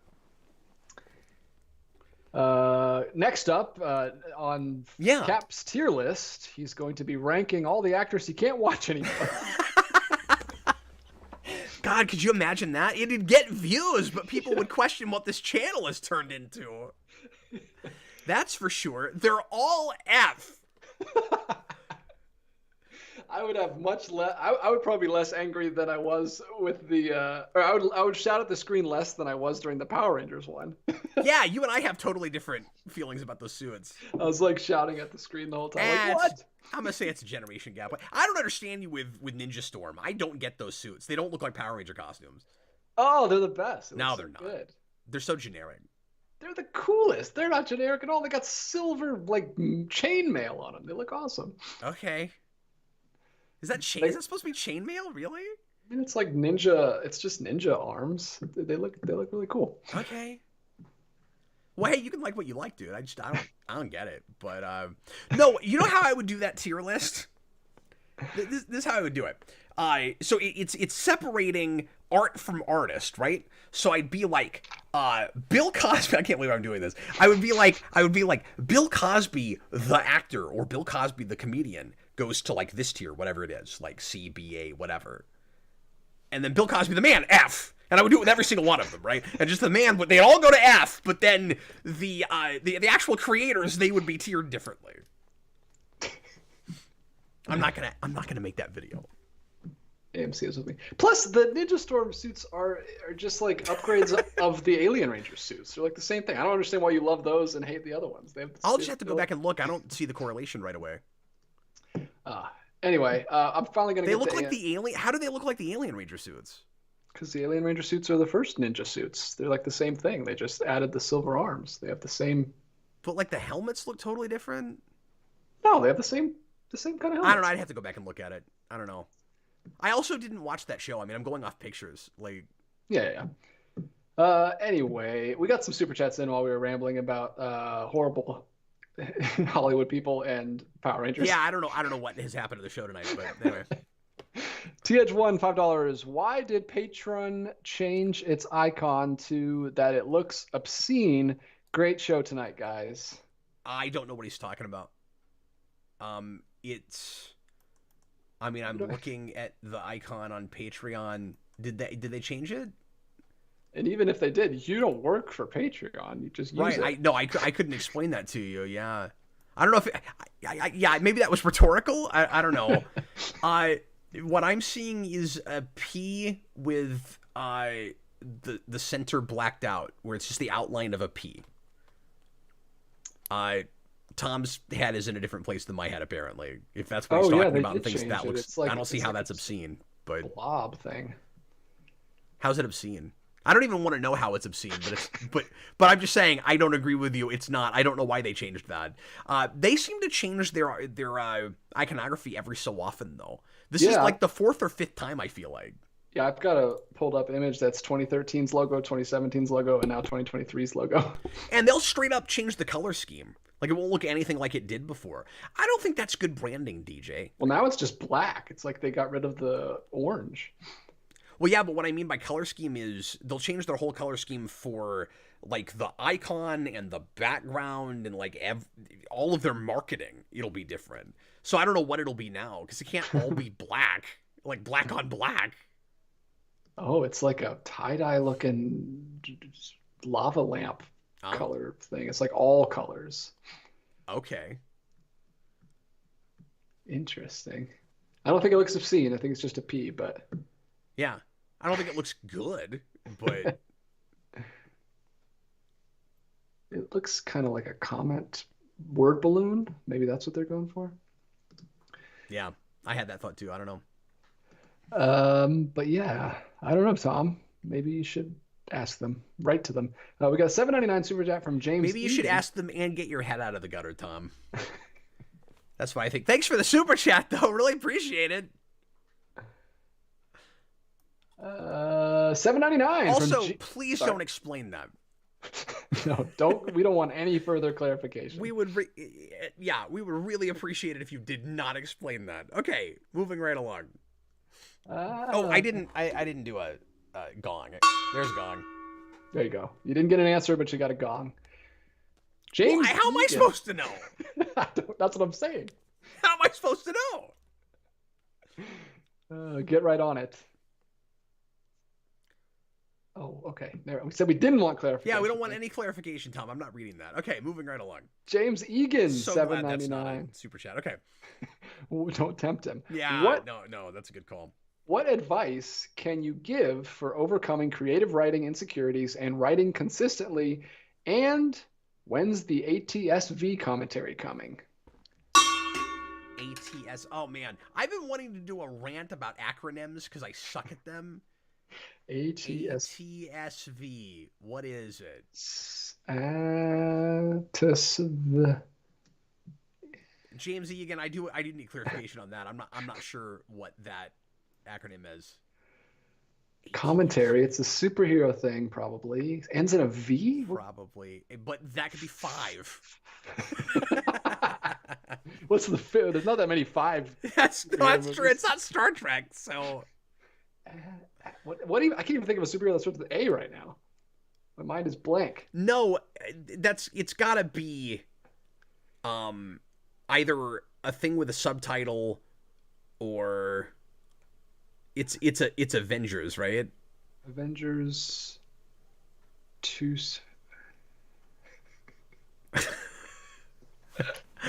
I don't know what it is. Somebody help me out. Across the Spider-Verse? How am I supposed to? You guys, there's too many movies. There's too many superhero movies for me to be able to figure out all the acronyms. Like there's I don't mean to complain because I do really appreciate the super chat, but what'll happen is I think people get it in their heads that I should just save this for a random. That we use the internet. We're old, so we don't use the internet. We don't. Well, here's the thing. What I was gonna say is, I'm a hypocrite because I do use some acronyms, but they tend to be things that a lot of us have been referring to as that acronym for a long time. What the unspoken rule that I think has happened for, as you say, DJ, people that spend more time online than I do, is things recent enough that everybody's calling them by acronym for shorthand because they're talking about them a lot. Mm-hmm. And so Across the Spider-Verse is recent. So you can use an acronym because everybody's seen that acronym recently. But my head wasn't in recent superhero movies. I didn't know what we were talking about. Anyway, I'm not going to do Across the Spider-Verse until we get closer to the release of the last one. Because I'm going to try to line some of these up where I'm doing commentaries for Superhero Rewind shortly before new releases. And the only reason I didn't do Into the Spider-Verse before that one is because I have a pretty good commentary on that already with Dan, and I'm like, I will do that, but I wanted to get to get to where all the movies existed before I did that, because we don't need another commentary with me speculating about what's going to come later with it. I want to have all 3 of them under my belt before I talk about that again, because it'll be a different enough commentary that way. You see what I'm saying? So it'll be a couple of years probably.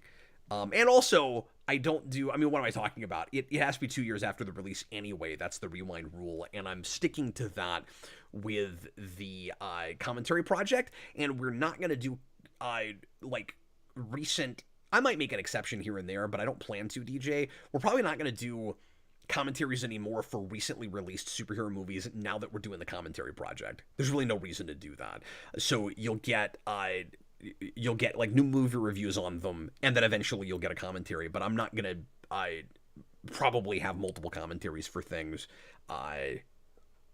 moving forward, at least as much. Like, we'll have to do one of the Batman now because we started doing the commentary project just after we did a watch party for the Batman. And like the watch party thing could occasionally happen, maybe, where we'll watch like maybe a couple of movies, or we won't go back and prepare for it or whatever. That's the only way that would happen. But this one will be challenging because I'll have to find a different co-host because Austin won't do those with me. Oh yeah, and we did. I mean, we did the first Spider-Verse, and I mean, you and I did the first. Oh, that's true. I guess I got 2 commentaries. Sorry, I wasn't thinking about that. I've got 2 commentaries on that movie. Yeah. Apologies, I wasn't even thinking about Marvel Mania. Yeah. So yeah, we covered that one a bunch. Yeah. Anyway, advice about overcoming creative writing insecurities and writing consistently. I'm gonna say there's a part of me that wants to make this the thing that gets its own show, because that would not be a bad one. But I will answer it briefly, and then I will consider maybe making that the thing, because that's a really good that's a good video idea. But and I'd almost want to bring in a co-host on that. I think bringing Kareem in on that for a video would be a really, really good idea. He's a wonderful writer. He's in my creative writing workshop. He's working on a novel that we've workshopped almost all of. I think he's only got a couple chapters left. And it is an epic. That thing is a tome. It's very impressive. Anyway, my immediate advice is going to be kind of the obvious thing you'd probably hear from a lot of writers and creative writing teachers, but it's true, so I'm going to say it, which is you just got to do the job a lot. You just got to work out the kinks by doing it.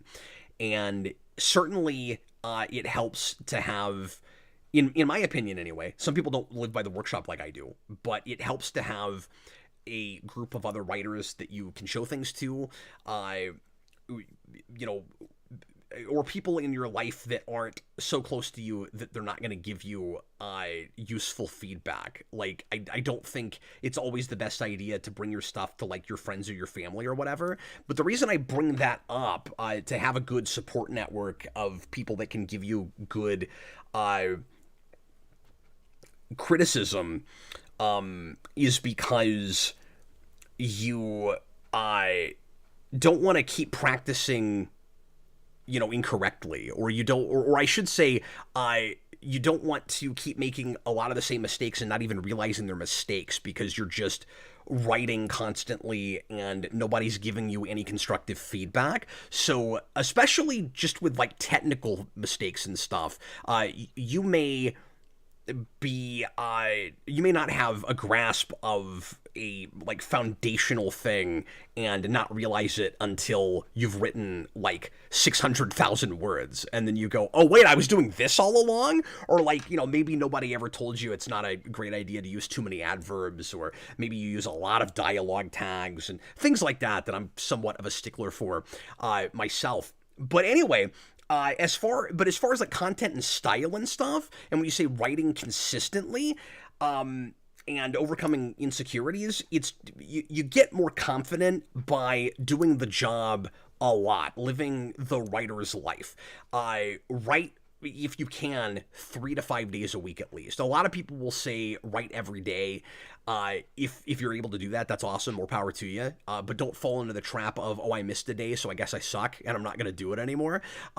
Just find the time of day that you prefer to work at and try to give yourself, especially if you're working on a specific project and you want to get serious about it, right? Decide on a certain amount of time that you're going to sit down and try to work on it, whether you get 50 words written that day or whether you get 1,000 words written that day, and go for that amount of time or to a particular word count. That's how I always work.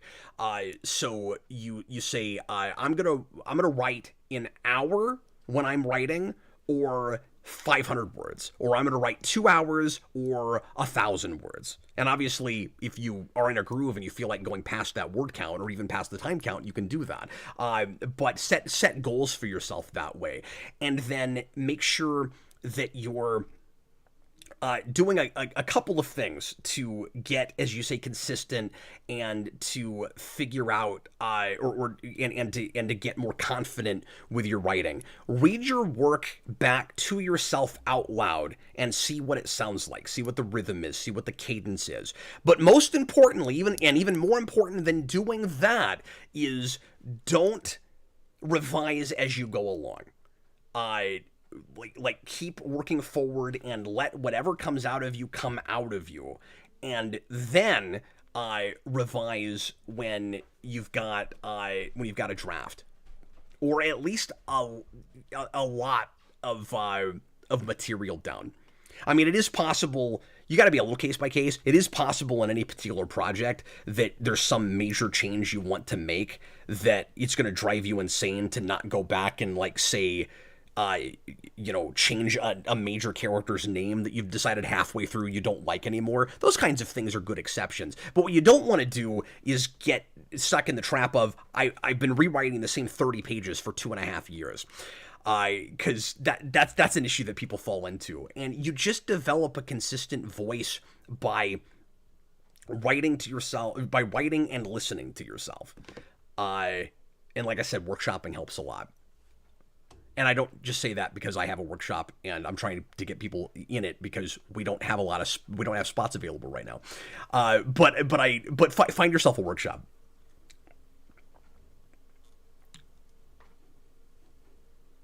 Anyway. Is that maybe the one you're going to make a whole stream about, or did you cover it? Well, I talked longer about it than I was going to, so I'm not sure. Played Out says Cap doesn't know acronyms SMH. Would you believe I still don't know what that one means either? People write SMH all the time. I still don't know what that means. He's not going to tell me. Oh, me? I don't know. DJ doesn't know it either. Why would I know? I don't read the That's internet. hilarious that neither of us knows that. But like, is that not one you've seen a lot? I keep seeing people write that. I have no idea what it means. No, my subscribers don't say acronyms to me. My subscribers are old. My subscribers are like in their 60s. I wish I had more 60-year-old subscribers. That'd be great. My subscribers talk to me about movies they saw in the theaters that came out in the 70s, 60s. That's cool. No, that's cool. I mean, sometimes I wish I talked about more classic stuff. We should just make something up. Oh, that's what it is. There you go. Now you've learned. Shake my head. Oh, that makes sense. Okay. Shaking my head. It's like when they're embarrassed for you. I assumed it was obscene. What's really funny about that, Robert? I couldn't tell you what we're talking about. I don't know. What's hilarious about that is I thought I was being made fun of because it was like, oh, SMH, like I'm sure he knows what this one means, right? And then of course he doesn't. Of course he has no idea what that means. Okay, DJ, why don't we see if we've got more questions, man? All right. Daniverse wants to know, what if you woke up in another body one day all of a sudden? What would you do? Just any other body? Yeah, well, I think it all depends on what body it is. It depends on a lot of different things. So I'm gonna break down 3 or 4 potential examples. Okay, so if it's After Dark answers. Well, if I wake up in the body, well, yeah, because the first thing I was gonna say is it's a lot more awkward if I wake up in the opposite gender, obviously, for like obvious reasons. But it's even weirder if it's a person you know, either direction. You know what I mean? So it's like, is it some random person's body? Is it a real person's body? Or did you wake up not looking like yourself, but it's not actually physically someone else's body? You just transformed into a different looking person. I mean, he really gave us nothing to go on here. Yeah, nothing. It was just... Yeah, I mean, this is like that speculation cast rumors. Just, we know nothing. Okay. Just speculate. I'm sorry, I got to go backwards for a minute because this is amazing. There is contention in the comments about what SMH means, which means, so some people say it shaking my head, and some people say they thought it stood for so much hate, and that means that multiple people are looking at that acronym when different people are saying it and getting bad communication from it, and I feel very vindicated about my feelings about acronyms. Yeah, unless Robert Wilde is just as clueless as we are, then there's no vindication. He's not the only person that said it, though. Gooster also said so much hate, like he thought that's what it meant. Oh. You see what I'm saying? No, I don't see that, but yeah. Yeah, so multiple people. And Alex said it means so many hobbits. Well, he was joking pretty clearly, but that means that if at least 2 different people in our comments thought that it didn't mean shake my head, you got to wonder how many other people thought that. Yeah. That's very interesting. Anyway, what were we talking about? We're talking about you. What are you going to do to this person's body once you inhabit it? Oh, yeah, I would immediately try to figure out whose it was, you know? It'd be like when you find a wallet with cash in it, you know? I want to try to return it to its owner. Whose body is this? And then you'd be like, you'd go and see if that person is like still there and you're in a duplicate version of their body, or if you're physically inhabiting their body. Like if you wake up in your house, you're in somebody else's body, you're not going to immediately assume. Well, I don't know what you would assume from that. That's not a thing. I don't know. I'd have to go watch Freaky Friday and see what I need to do. That could happen. But the fact that you're still in your own house would suggest that you transformed more than it would suggest that you're actually literally in another person's body, I would think. You know, like if you mind switched, how did you get back in your house? Well, it's like the part of the Power Rangers 2017 movie where they get hit by a train and then they're just back in their house. They don't know what happened. Yeah, exactly. And if they were in different bodies at that point, it's just icing on the cake. Like, it's already so weird. That's not strange anymore. Yeah, they could have switched bodies. I'm sure there's an old school Power Rangers episode where they switch bodies. But yeah, like, you'd have to figure out how people were going to respond to it. Like, are you in a situation where you're literally in someone else's body, like you've had a body switch, so now you have to deal with people thinking that you're that person?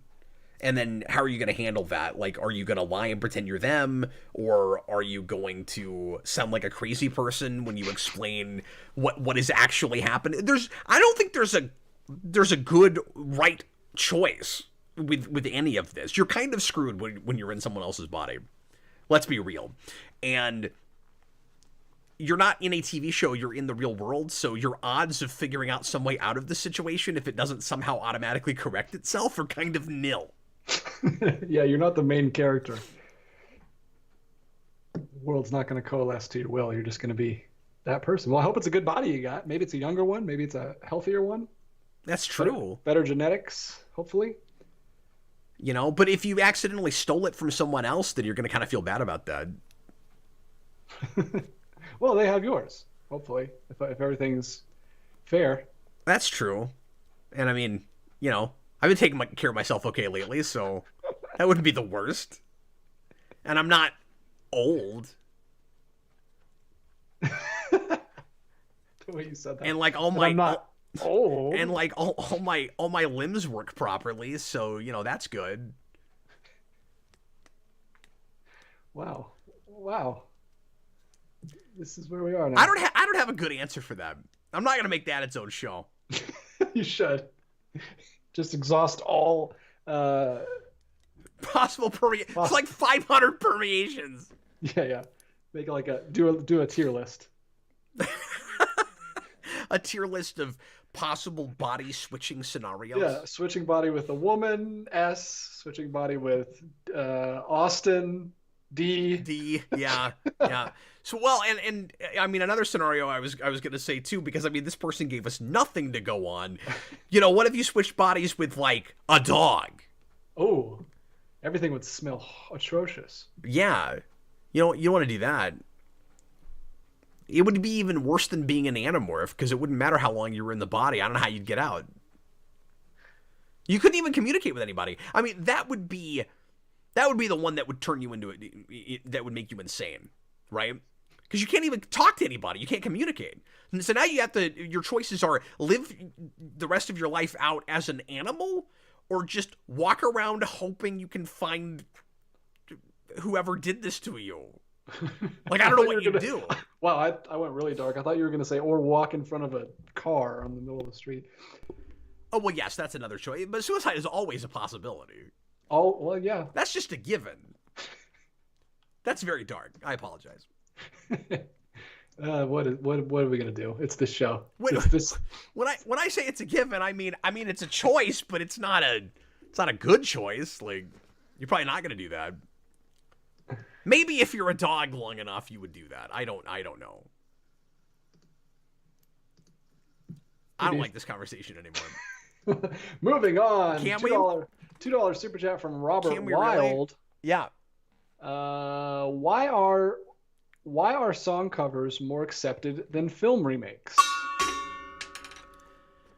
That's a really good question. That's one I could almost give its own show.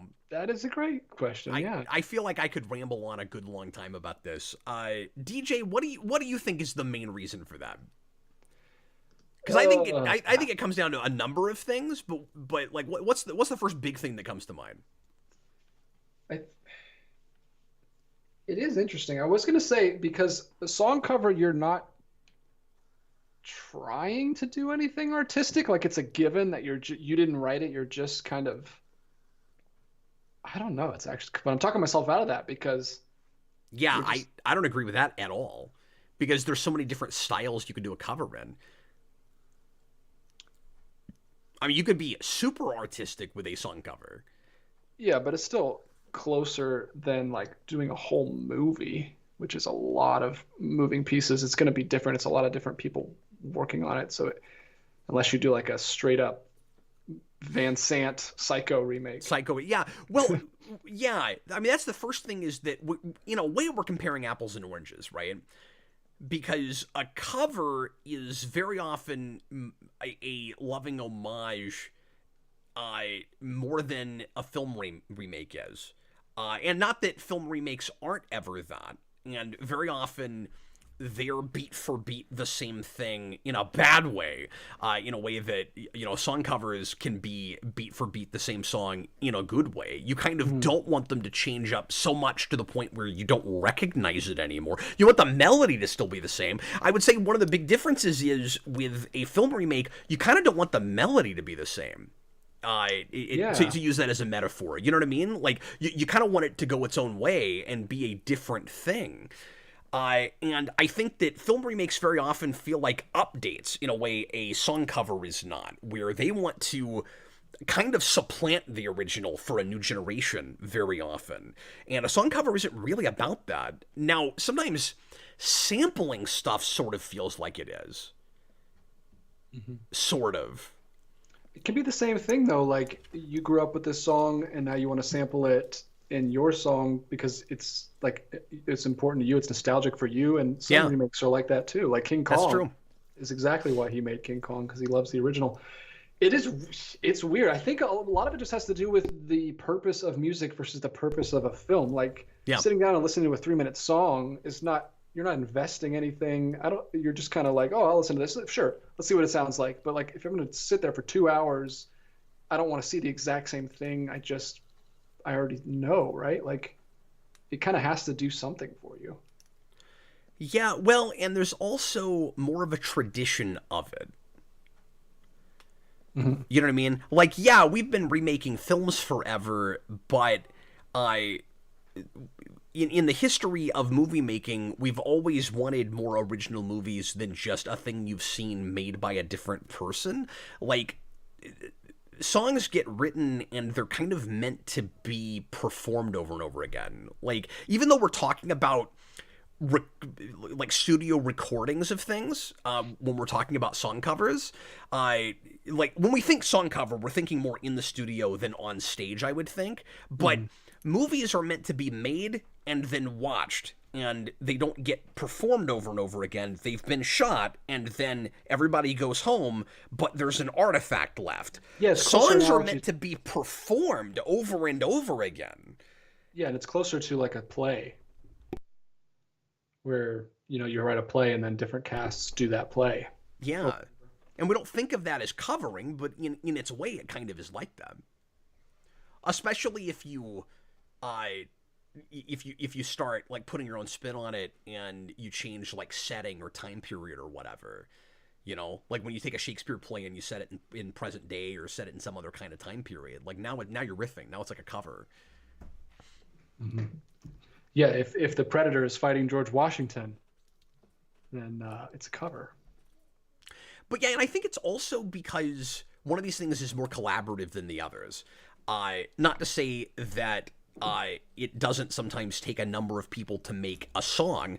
I don't mean that, but it takes a lot more people to make a movie, and a director is almost always going to make fewer artistic pieces in his career, especially when you break down songs over albums, than a band or a musician is going to. Right? And so a musician just has more time to do these kinds of things. Like, you want to see, what I mean is, you want to see your favorite band cover cool music you like, or at least a lot of people like to see that. because if they do occasionally a song like that, you know that they still have time to make their own original stuff. Every time a director takes on an adaptation or a remake, that's one more original piece he's not going to be able to make in his career. And movies take 3, 5, 7 years to make. Songs are just more disposable. Like the equivalent would be if they did a whole cover album with like 15 songs. Yeah, now that's a whole album that you're not going to get. I think a cover song is not equivalent to a remake a whole film. I think a cover song is equivalent to Scorsese like referencing Fritz Lang, like a shot that Fritz Lang did or a scene that Fritz Lang did. Yeah, sure. Which is people love when directors do that. It's only when you do like a whole film that it starts to get annoying. Yeah. But I mean, I think the answer almost lies in the question itself when he says song covers versus remakes. Like, a cover is not exactly the same thing as a remake. Mm-hmm. Apples and oranges. And like I'm getting us into semantics here, because when you get film remakes, they tend to not be, except for in weird cases like you said with Psycho, like scene for scene, shot for shot the same, even if the story beats are the same. But like, people don't like it as often when a band does a cover and they're trying to sound exactly like the original song. What is the point?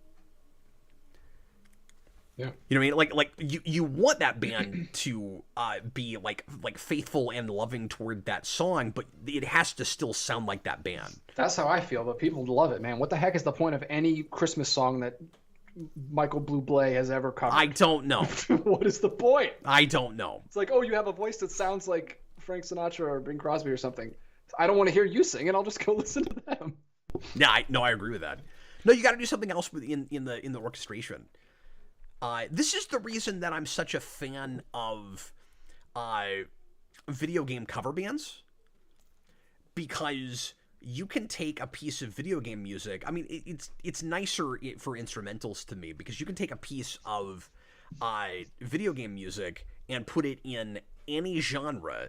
And then what gets fun with it is, especially in jazz, because I'm kind of a jazz guy, and I especially really like video game cover jazz, like Sonic jazz. I listen to that stuff all the time. There's a lot of bands that cover Sonic and jazz, and what's really fun is to hear your favorite melodies being riffed around in a solo. And so that's part of the point for me of a cover, is once you get to the solo, you can go anywhere you want to, whether it's guitar solo or a sax solo or you're scatting or whatever it is. Yep, that could have been a video. Well, you're welcome, Robert. You're I'm not gonna make your question its own show, because I just did. But it could have been. Doesn't that make you feel good? One more super chat. I'm sure it does. I'm sure he feels so good. We've got actually a cover of a previous question from TH1 here. Look at that. $5 super chat. I don't accept it. It's unacceptable. He's doing a cover. What if you woke up and found an unknown dead body in your bed? Great show tonight, guys. Well, I think the answer for most you're of not us... in the body's in your bed. I think the answer for most of us is exactly the same. You call the police right away, and then you hope to hell that you're not being set up. It seems like you are. There's just a random dead body in your house. But I mean, set up any further, right? Where there's a lot of evidence leading to you. This is where you're like, I don't know this person, because you said unknown. I'm like, I don't know this person, and yet somehow my DNA is all over their house. You know, that kind of thing. Do I think I killed him? This is kind of the exact plot of a movie I was just watching before I came on the show tonight. Have you ever seen The Trouble with Harry? No. It's a Hitchcock film from 60s, 70s. Yeah, it's got to be 60s. But it's not a suspense film at all. It's like a dark comedy where this guy is like hunting in the woods, and he comes across this man, dead body on the ground, and he tries to hide it because he thinks he killed him, and then other people start showing up, and it's a weird comedy of errors. But it's not great, but it's a very fall film if you want to see like the hills of Vermont in gorgeous autumnal colors everywhere. It's beautifully shot film. Are they alive with the sound of music? The Um, hills of Vermont are alive with the sound of music. No music, but there's an artist, a painter in the film. 55. Okay, so it's a little bit earlier. Yeah, the couple of Hitchcock kind of comedies or pseudo comedies I've seen, I didn't really care for. Yeah, that's the only one. I think that's the only like straight one I've seen, but it was interesting. But yeah, they immediately try to hide the body and bury it. So I guess we got to do that. That seems like a bad idea. That's the last thing you want to do. I think you have to be totally honest and hope for the best. And just know that this is not a good situation. Okay, Boy Scout cap. Well, just going off of movies and television you've seen, though, what good ever comes from hiding a body? It never works out. There are always consequences for that. I mean, I think Norman Bates, it worked out pretty well for him. Wow, that's who DJ lives his life based on. That's what I aspire to be. That's not seriously what you would do, is it? No. If you found a dead body, what you're saying is you'd bury it in the backyard? I'd go back to my swamp and push the whole car in there several times. He'd go back to his swamp. I've been to your house. You don't have a swamp. I have a creek. It's not a swamp. Yeah. I don't know if you guys know this, but DJ has a superhero living behind his house named Creek Thing. That's amazing. You should make that. After you make Todd McFarlane's script, you should make Creek Thing with Asta. Yeah, Creek Thing, and then the buffering. Go all the way back to it's not the worst show we've ever done, but it's in maybe the bottom 10%. This show now? Yes. I think it might be. It's pretty bad. It's pretty bad. Let's go to the super chat. Thank you guys for hanging out with us tonight. Somebody save us. Oh, now he's going to get it stuck in my head. Wake me up! T-Edge No, 1. You said somebody save us. I thought you were being Remy Zero. I just like that that he only says like 4 or 5 words in that song. He says "wake me up" twice, and then he says, and they just says "save me." That's it. Well, he has like a bridge later, but like the chorus, he just says like 5 words. Yeah, but I'm pretty sure that he's like their lead guitar player or something. Like no, he's a different singer from a different band. Oh, is he really? I didn't know that. Yeah, he's from 12 Stones, which is a band I listen to a lot. I didn't know that. But that explains why there's not male singers in hardly any of their other songs. Yeah, it's a collab. I didn't know that. Anyway. TH1, $2. There's a Metal Sonic. Why no brass knuckles? Oh, but ching. That's where the gong needs to come in. Exactly. But I'm gone. You need a snare. You need a snare and a hi-hat. Yeah, they could have done that. There's not really any puns in Sonic names. I don't think. You know, it's not like Metal Sonic is a pun. And there's metal like everybody else at this point too. You know? Like metal's not specific. He's just made of metal. You know what I mean? It's not like he's named Gold Sonic or something. He's just made of metal.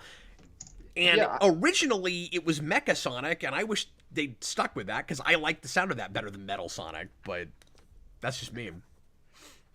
I need to learn. I need to like take a crash course in Sonic apparently because my kids are asking me who all these Sonic characters are. They're like, "Who's the green one?" I'm like, "I have no idea. What are you asking me?" Hey, we go to another Sonic party this weekend because that's great. Every single kid that in my son's class has to have a Sonic party. Like I feel like I've literally been to it over 10 Sonic parties. And this one was at a skating rink, and they got like a gift bag with all the Sonic characters on it. And I was like, that's Shadow, that's Amy. I'm scarred from After Dark with her.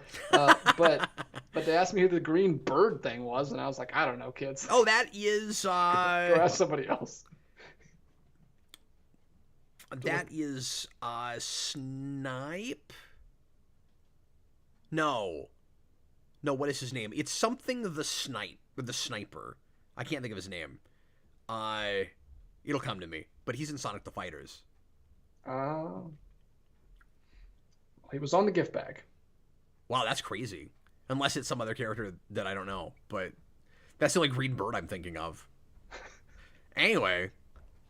That's another rhetorical question from Tom. He's just cracking jokes. Unless you actually want us to answer this, which again, look, no, I sort of answered it. Sega. I sort of answered it. They don't do that. It's too specific. That was my answer. It's not with the comedy scheme of Sonic.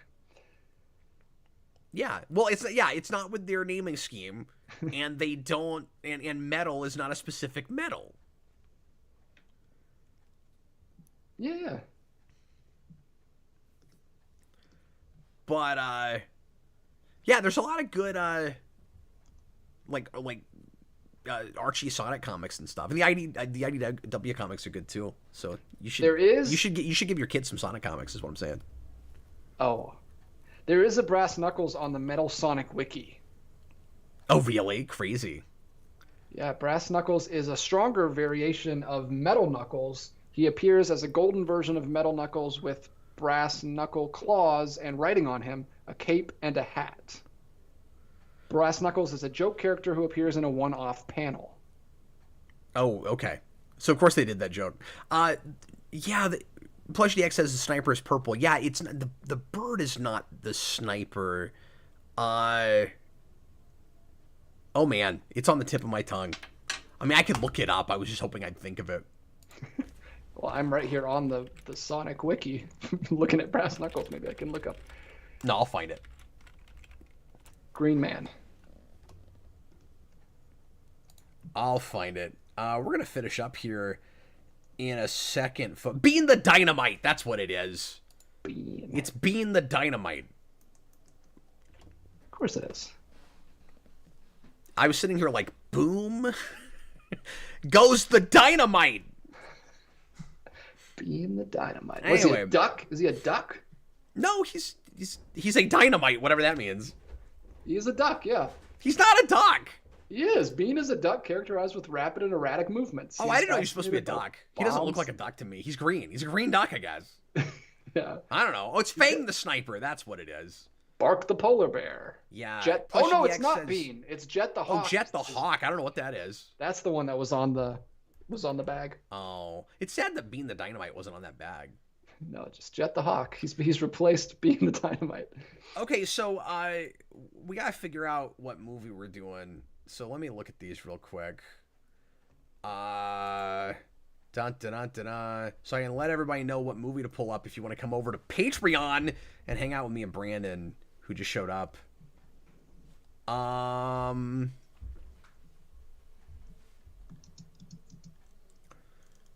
Yeah, we might just do Shaun of the Dead, because I've never seen that. But Brandon has. I was kind of hoping we could find something fun that neither of us knew. But people are asking for things that sound, like, depressing before they sound fun or funny. You know? You never know what you're going to get with After Dark. Nobody can hear you, Whoa. Brandon. Don't do that, Brandon. You're not anywhere near the microphone. He sounded pretty loud to me. Oh, okay, that's good. Just a little echoey. Well, we got a super chat. Well, I can read while you're counting or reading this. He's like, whatever the hell you're doing right now. Pros and cons guy, $5. Tails is sort of a pun. His Tails is a nickname. His real name is Miles Prower. Yeah, Miles Prower. Miles Prower. Sure, but but famously, American Sega hated that name, and that's why they went with Tails. So yes, the Japanese company wanted to do more punny things, but we didn't intend to do that.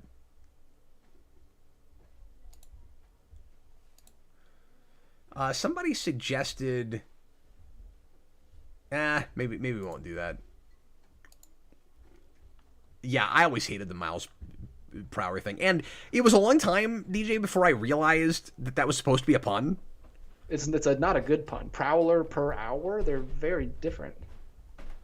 Well, no, it's not Prowler. It's Prower. It's per hour. Oh, okay. But you know, You look at it spelled out, and it doesn't look like a pun. You know what I mean? Yeah. Well, yeah. And Miles is a name. It's just when you space it out, it starts to look like almost like a puzzle before it's a pun. Yeah. Well, he wrote Prowler in the super chat, so Miles Prowler is like, I'm just thinking of Spider-Verse at that point. Yeah, because we got Miles Prowler. He got it wrong. It's Miles Prowler, not Miles Prowler. Yeah. And like we could do Night of the Living Dead, but I have seen that. Oh, Psycho 2. That's an interesting choice because I've talked about watching that forever, and I know DJ likes that movie. Oh no, I don't. Oh, DJ does. Somebody likes that movie. Who is it that likes that movie? You don't like Psycho 2. I do not. Brandon, have you seen Psycho? You've seen the original Psycho, right? Brandon's never seen the original Psycho. You can't watch Psycho 2 because Brandon doesn't know Psycho. Weird, right? Weird. Well, because obviously he hasn't seen it because the credits are at the beginning. Oh, that's true. The credits are at the beginning, and that would shock him. Oh, Jesus. That's a good point. This is why I came over here. That's a good point. Man, I can't decide what to do because I kind of want something just nuts that neither of us have seen. And it was Nikki who was asking for Jordan Peele movies. See, Brandon, I haven't seen the latest Jordan Peele movie, and I was hoping that she would ask for that because I've been wanting to watch that. Nope. So I'm thinking about just doing Nope and basing that on, I don't know, but then it's going to look like nepotism. Nopetism. Nopetism! I'll Perfect! have you know that I did not share all of what you said to me with Nikki at home. She was in the dark about what I did mention Shaun of the Dead, but that was about it. Yeah. Oh, have you seen Happy Death Day? Okay. Well, we can't do the sequel to that either. Because I've seen the original and liked it quite a bit. That one always looked fun to me. Okay, well, we'll go ahead and just do Shaun of the Dead, I guess. Because people are in the comments are asking for that. And I really want to watch Nope, but that's okay. Because it wasn't technically asked for. Well, look, there are technically potentially 2 After Darks in the month of October. Right. You could do 2 back-to-back. I could. After dark. I could do it like that. I just watched Hot Fuzz recently, last week. Oh, did you like it? I mean, I've seen it before, but yeah. Oh, I okay, like it. okay. I like it more than Shaun of the Dead. I didn't know you watch stuff like that. I like Edgar Wright. I've seen all his films. Yeah, I am worried about missing a lot of jokes talking over a thing like that. But, except for the only Edgar Wright film I haven't seen is his newest one, which is Soho, Last Night in Soho. Oh, yeah. Yeah, people said good things about that, though. Okay, guys, executive decision time. I think I'm going to go ahead and go for Nope, and then we'll do Shaun of the Dead later in the month. That's what I'm thinking. And we'll just pretend like Nikki asked for that movie. Because she asked for the other 2 Jordan Peele horror movies. So I feel like I'm in the realm here. I'm in the zone on it. Anyway, well, folks, thanks a lot for watching. I hope you enjoyed tonight's somewhat bizarre edition of the Captain Logan Show. We'll see you again next Thursday night with another one. Tomorrow night, Jason and I and Freddie, for at least part of it, are going to be doing a watch party for Power Rangers Cosmic Fury. So pop in for that. We'll have a little Z action, some quote-unquote Z action. And in the meantime, I was Captain Logan, and this was DJ Martinez. Thanks, everybody. We appreciate you. Bye, folks.